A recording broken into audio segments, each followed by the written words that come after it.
Jean Piaget, based on his beliefs of genetic epistemology, that means the combination of genetics and the role of genetics in attaining knowledge, has introduced us to the stages of development. Now, those stages of development are not just the stages of development which are biological or psychological in nature, but they correspond to the kind of knowledge a child can attain or cannot attain, which are the foundations for his philosophy.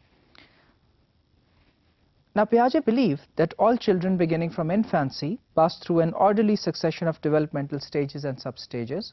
यानी जो तमाम बच्चे हैं वो अपने infancy के दौर से, जो कि पैदाइश से 2 साल तक का अरसा है, इंक्लूडिंग दैट पीरियड, एक ख़ास किस्म के ऑर्डरली सक्सेशन, एक सक्सेशन जो एक प्रोग्रामिंग और एक ऑर्डर में चल रहा है, एक डेवलपमेंट की तरफ जारी है, उसमें कुछ स्टेजेस और सब स्टेजेस से गुजरते हैं. The current stage of development determines the way they interpret experiences, structure problems and seek solutions.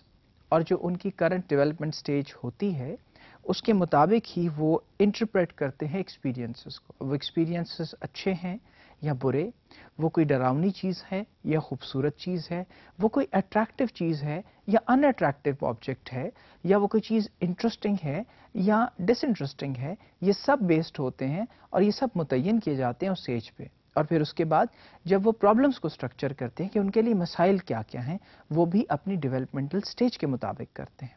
और फाइनली जो सॉल्यूशंस वो ड्रॉ करते हैं वो भी अपनी उन कैपेसिटीज़ के तहत करते हैं. सो हमें ये बताया जा रहा है कि जो वर्ल्ड एक बच्चा अपने इर्द गिर्द क्रिएट करता है वो बहुत ज़्यादा डिपेंडेंट है उसकी उन डेवलपमेंटल स्टेजेस के ऊपर.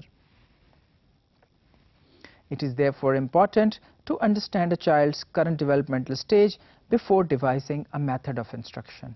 और जब तक हम एक डेवलपमेंटल स्टेज को और उसकी जो उसके अंदर जो बातें पिन्हा हैं उन्हें अंडरस्टैंड नहीं कर लेते, तो उस वक्त तक हम जो मेथड ऑफ टीचिंग है, मेथड ऑफ इंस्ट्रक्शन है, वो भी डिवाइस नहीं कर सकते. जिस तरह कि अगर आप ये देखें कि एक बच्चा है जो भी सिर्फ क्रॉल करता है और क्रॉल करके उसके सामने अगर कोई ऑब्जेक्ट आ जाता है तो वो उसके लिए एक प्रॉब्लम है, उसने उसको सॉल्व कैसे करना है वो अगर खड़ा नहीं हो सकता तो उसको हाथ से ही धकेलेगा और हाथ से धकेलने के बाद उसको ये पता चल जाएगा ये सोल्यूशन है. लेकिन इस किस्म की टीचिंग का जो मेथड है या इंस्ट्रक्शन अगर आप बच्चे को उसके बाद की स्टेज में दें तो शायद वो इसको ऑनर ना करे साइकोलॉजिकली और मेंटली.